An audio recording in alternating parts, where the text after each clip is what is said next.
రాష్ట్ర ముఖ్యమంత్రి గౌరవ రేవంత్ రెడ్డి గారిని ఈ కేబినెట్ ని కలిసి ఒక విజ్ఞప్తి చేశారు.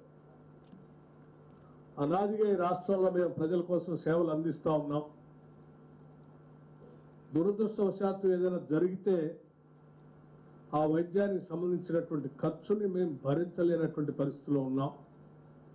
భరిస్తే కూడా దాన్ని అప్పులమయంగా తెచ్చుకొని తీర్చలేనటువంటి దుస్థితిలో కూడా ఉన్నాం. సమయానికి డబ్బులు లేకపోతే హాస్పిటల్లో వైద్యం చేయలేనటువంటి పరిస్థితి కూడా ఉంది. కాబట్టి రాష్ట్ర ప్రభుత్వం చేపట్టే అనేక ప్రజా సంక్షేమ కార్యక్రమాలని, పరిపాలన సంబంధమైనటువంటి అంశాలని కింది స్థాయి వరకు మేము డెలివరీ మెకానిజంలో మా బాధ్యత పూర్తి స్థాయిలో నిర్వహిస్తూ రాష్ట్ర ప్రభుత్వ కార్యక్రమాలను విజయవంతం చేయడం కోసం ప్రయత్నం చేస్తున్న ఈ సమయంలో మాకు, మా కుటుంబ సభ్యులకు కూడా ఒక భరోసాని రాష్ట్ర ప్రభుత్వం కల్పించాలని విజ్ఞప్తి చేసినప్పుడు ఈ ప్రభుత్వం ఒక క్యాబినెట్ సబ్ కమిటీని నియమించి రాష్ట్ర ప్రభుత్వంలో పనిచేస్తున్న ఉద్యోగ వ్యవస్థ, వారి కుటుంబ సభ్యులు మొత్తం కూడా మన కుటుంబ సభ్యులే, వారందరి యోగక్షేమాలు కూడా చూడాల్సిన బాధ్యత మనదే అని ఒక ఆలోచనని ఈ కేబినెట్ నిర్ణయించి ఈ కేబినెట్ సబ్ కమిటీకి ఒక బాధ్యత చెప్పింది. కేబినెట్ సబ్ కమిటీ చైర్మన్ గా నేను ఫైనాన్స్ డిప్యూటీ సీఎం గా బాధ్యత తీసుకొని నాతో పాటు సహచర మంత్రివర్గ సహచర సభ్యులు శ్రీ దుద్దెల శ్రీధర్ బాబు గారు, పొన్నం ప్రభాకర్ గారు, కేశవరావు గారు సుదీర్ఘంగా మీ అందరితో చర్చించాం.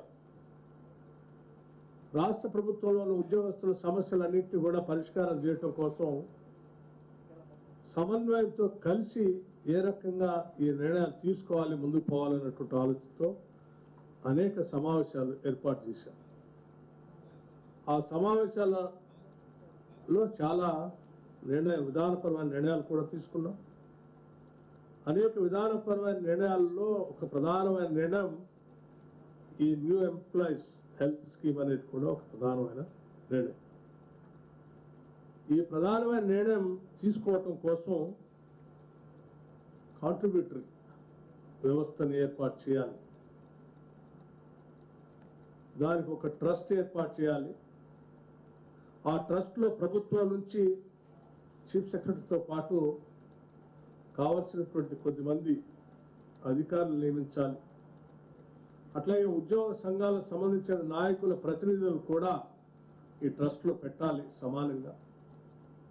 ఈ యావత్ అంతా ఒక ట్రస్టీగా ఏర్పడి ఈ ట్రస్ట్ సభ్యులు రాష్ట్రంలో ఉన్నటువంటి ఈ 8 లక్షల మంది ఉద్యోగుల్లో పెన్షనర్స్కి 9.8 లక్షల డిపెండెంట్స్కి వాళ్ళ అవసరాలు తీరే విధంగా ఈ హెల్త్ స్కీమ్ ద్వారా వారికి కావాల్సిన చర్యలు చేపట్టాలి. ఇది రాష్ట్ర ప్రభుత్వం తీసుకున్న నిర్ణయం. అందులో భాగంగానే హెల్త్ శాఖకు సంబంధించి గౌరవ మంత్రివర్యులు ప్రత్యేకమైన దృష్టి సారించి దామోదర రాజనరసింహ గారు ఈ రాష్ట్ర ప్రభుత్వం తీసుకున్న నిర్ణయాన్ని వెంటనే దీన్ని అమలు చేయడం కోసం ఈ హెల్త్ కార్డ్ని ఈరోజు రాష్ట్ర వ్యాప్తంగా ఈరోజు ప్రారంభోత్సవం చేసుకొని అందించే కార్యక్రమాన్ని కూడా ఈరోజు ఇక్కడ మీ అందరి సమక్షంలో ఏర్పాటు చేసుకున్నాం. ఇది నిజంగా రాష్ట్ర ప్రభుత్వానికి చాలా సంతోషకరమైనటువంటి విషయం. అట్లాగే రాష్ట్ర ప్రభుత్వంలో పనిచేస్తున్న లక్షలాది మంది ఉద్యోగుల వారి కుటుంబ సభ్యులు, పెన్షనర్స్, రిటైర్ అయినటువంటి వాళ్ళకు కూడా సంతోషకరమైనటువంటి వార్త. ఎందుకంటే భవిష్యత్తులో ఎటువంటి ఆందోళన లేకుండా, ఎటువంటి అనారోగ్య పరిస్థితి ఏర్పడినా నాకు ఈ రాష్ట్ర ప్రభుత్వం తరఫున నా వైద్య నిమిత్తం అయ్యే ఖర్చు మొత్తాన్ని కూడా ఈ ప్రభుత్వ ట్రస్ట్ ద్వారా చెల్లిస్తుంది. కాబట్టి నేను ఎక్కడ ఆందోళన చెందాల్సినటువంటి అవసరం లేదని ఒక నమ్మకం, ధైర్యం ఆ ఉద్యోగికి, ఆ కుటుంబ సభ్యులకు కూడా దీని ద్వారా ఏర్పడుతుందని చెప్పడానికి నేను చాలా సంతోషిస్తా ఉన్నాను. అటువంటి నమ్మకం, ధైర్యం రేపు మీరు చేసేటువంటి పని దినాల్లో కానీ సమయాల్లో కానీ మీ నిబద్ధతలో కానీ ప్రజలకు మీరు అందించే సేవా కార్యక్రమంలో కానీ పూర్తిగా పెద్ద ఎత్తున పనిచేయటానికి మీకు కూడా ఒక రకమైనటువంటి బాధ్యత, గౌరవం, నమ్మకం కూడా దీని ద్వారా కలుగుతుందని చెప్పడానికి ఈ ప్రభుత్వం తరఫు నుంచి నేను చాలా సంతోషిస్తా ఉన్నాను. గౌరవ ముఖ్యమంత్రి గారు పదే పదే ఈ రాష్ట్రంలో మనం ప్రత్యేకంగా వైద్యం పైన, విద్య పైన ప్రత్యేకమైన దృష్టి సారించి కావలసినంత నిధుల్ని మనం కేటాయిస్తూ ఆరోగ్యమైన తెలంగాణని మనం సృష్టించడే మన ముందు ఉన్నటువంటి బాధ్యత అని చెప్పి చాలా సందర్భాలు చెప్తూ ఉంటారు. దాంట్లో భాగంగానే రాష్ట్ర వ్యాప్తంగా 5 లక్షల నుంచి 10 లక్షలు పెంచినటువంటి రాజీవ్ ఆరోగ్యశ్రీ కార్యక్రమం కానీ, లేకపోతే ఈ రాష్ట్ర ప్రభుత్వం ప్రజాప్రభుత్వం ఏర్పడిన తర్వాత సంఖ్యని ఉన్నటువంటి 1,15,00,000 కుటుంబాలకి 1,06,00,000 కుటుంబాలకి రాజీవ్ ఆరోగ్యశ్రీ కార్డుని 5 లక్షల నుంచి 10 లక్షల వరకు ఈ 1,06,00,000 కుటుంబాలు రాష్ట్ర వ్యాప్తంగా ఉన్నటువంటి కుటుంబాలు ధైర్యంగా ఆ సంవత్సర కాలంలో ఎటువంటి ఇబ్బంది ఏర్పడినా 10 లక్షల వరకు కార్పొరేట్ హాస్పిటల్స్లో కానీ ప్రభుత్వ హాస్పిటల్స్లో కానీ వైద్యం చేయించుకునేటువంటి వెసులుబాటుని ఈ ప్రభుత్వం కల్పించిన విషయం కూడా మీ అందరికీ ఈ సందర్భంగా నేను గుర్తు చేస్తాను. అలాగే ఈ హెల్త్ స్కీమ్ ద్వారా కూడా దాదాపు 886 ప్రైవేట్ హాస్పిటల్ నెట్వర్క్ ద్వారా ఈ స్కీమ్ ఇంప్లిమెంట్ అయ్యేటట్టుగా క్యాష్లెస్, నగదు రహిత ఇన్పేషెంట్ చికిత్సలో. అట్లాగే ఈ పథకం CGHS ప్యాకేజ్ రేట్లు అనుసరిస్తూ 1,816 వైద్య మరియు శస్త్రచికిత్స విధానం కవర్ చేస్తుంది. ప్రత్యేక ఆసుపత్రుల నిర్మాణాత్మక భాగస్వామ్యాన్ని మరియు సవరించిన CGHS ఫ్రేమ్వర్క్ కింద పాల్గొనడానికి వారు సముఖతను కూడా వ్యక్తపరిచేందుకు వారందరూ కూడా మేము స్వాగతిస్తూ ఉన్నాం. ఈరోజు ఈ పథకంలో లబ్ధి పొందుతున్నటువంటి ఉద్యోగస్తులు మరియు పెన్షనర్లు ఇట్మిస్ డేటాబేస్తో కూడా అనుసంధానించబడి వారికి ఎటువంటి ఇబ్బంది లేకుండా కార్యక్రమాలు భవిష్యత్తులో జరిగేటట్టుగా పకడ్బందీ వ్యవస్థను రాష్ట్ర ప్రభుత్వం ఏర్పాటు చేసిందని చెప్పడానికి కూడా సంతోషిస్తా ఉన్నాను. అట్లాగే నేను మరొక విషయం కూడా చెప్పదలుచుకున్నాను. గత TRS ప్రభుత్వంలో ఈ రాష్ట్ర ప్రభుత్వంలో పనిచేస్తున్నటువంటి ఉద్యోగస్తుల సంబంధించి ఈ హెల్త్ స్కీమ్ ఎప్పటి నుంచో కావాలని కోరుతూనే ఉన్నారు. అడిగారు, రిప్రజెంట్ చేశారు. చాలా సందర్భాల్లో మరి సకల జనుల సమ్మె పేరు మీద ఈ రాష్ట్రంలో పనిచేసిన ప్రతి చిన్న ఉద్యోగం దగ్గర నుంచి పై ఉద్యోగం వరకు పెద్ద ఎత్తున పోరాటం చేసి అందులో పాల్గొన్నారు. కానీ వాళ్ళకు సంబంధించినటువంటి ఈ హెల్త్ స్కీమ్ సంబంధించిన అవసరాన్ని మాత్రం రాష్ట్ర ప్రభుత్వం ఏర్పడిన వాళ్ళ రిప్రజెంటేషన్ రిక్వెస్ట్లు ఎప్పుడు పట్టించుకోవాలి.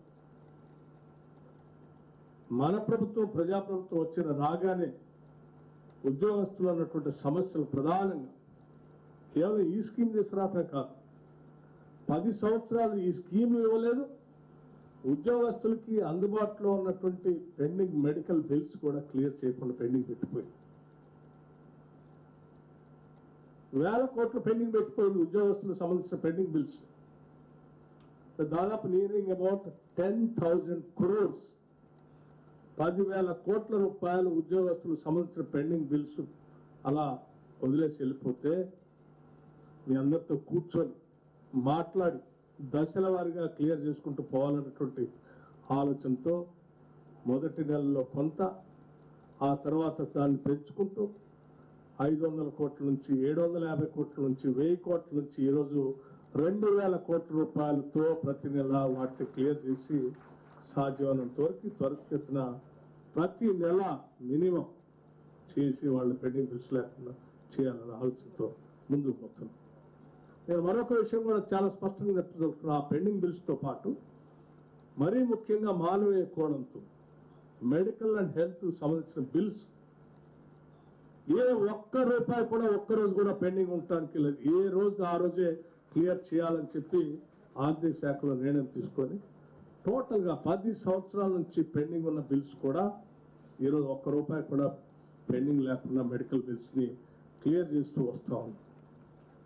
మెడికల్ సంబంధించిన బిల్స్ ఎందుకు అంత సీరియస్గా తీసుకొని చేస్తున్నాం అంటే ఎంతో ఈ ప్రభుత్వానికి ప్రజలకు సేవ చేస్తున్న ఈ ఉద్యోగం సంబంధించిన కుటుంబ సభ్యులు ఏదో ఆసుపత్రుల్లో వైద్యం చేయించుకొని వస్తే ఆ బిల్లు ఎక్కడో అప్పు తీసుకొచ్చి కట్టితేనో లేకపోతే ఇంకో రకంగా ఉంటుంది. అది తీర్చలేక రోజు వాళ్ళింటికి ఎవరో వస్తే తను మదన పడుతూ ఇక్కడ ప్రభుత్వంలో వచ్చి పనిచేసే అవుట్పుట్ కూడా సరిగా ఉండదు. కుటుంబ సభ్యులు కూడా ఏం పని చేస్తామని ప్రశ్నించేటువంటి పరిస్థితి వస్తుంది. ఇది అత్యంత మానవీయ కోణంతో చూడాల్సిన అవసరం ఉందని చెప్పి మాకు ఎన్ని ఇబ్బందులు ఉన్నా మెడికల్ అండ్ హెల్త్ బిల్స్ మాత్రం ఎట్టి పరిస్థితుల్లో ఆపేది లేదని చాలా స్పష్టంగా చెప్పి ఆదేశాలు ఇచ్చి ప్రతి నెల ప్రతి 15 రోజులకు ఒకసారి నేను మెడికల్ అండ్ హెల్త్ బిల్స్ సంబంధించి రివ్యూ చేస్తూ క్లియర్ తీసుకుంటూ వస్తాను. ఇది ఈ రాష్ట్ర ప్రభుత్వ ఉద్యోగుల పట్ల ఈ ప్రభుత్వానికి ఉన్నటువంటి నిబద్ధత, ప్రేమ, అభిమానం, ఆత్మీయత అని చెప్పడం కోసమే నేను ఈ ఉదాహరణ మీ దృష్టికి తీసుకొని వస్తా ఉన్నాను. యావత్ క్యాబినెట్ మొత్తం